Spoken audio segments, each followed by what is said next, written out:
Resistance to U.S. President Donald Trump's zero-tolerance policy on migration is mounting. Hundreds of primarily female protesters occupied the Senate building on Thursday to voice opposition to the Trump administration's stance on illegal immigration. I'm here to just show my support for these protesters who are speaking up for true American values. We're not a nation that rips families apart and puts children in cages, and we can do better than that. And I join them in calling on the Trump administration to reunite these families, get these kids back to their parents. Members of the Women's March, the movement that began shortly after Trump's inauguration, called on women to risk arrest.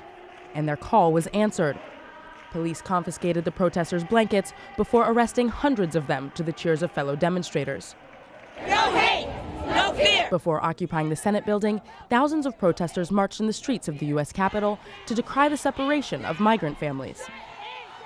We are here today because we are in a very dangerous moment. The Trump administration, Trump himself, is showing exactly the extent of his cruelty. The so-called zero-tolerance policy led to the separation of more than 2,000 children from their parents at the border between the United States and Mexico. Despite the president's executive order suspending the practice, a majority of the children separated from their parents have not yet been reunited with them. Larger demonstrations against the administration's immigration policy have been planned for Saturday in Washington, with protesters uniting under the hashtag #FamiliesBelongTogether.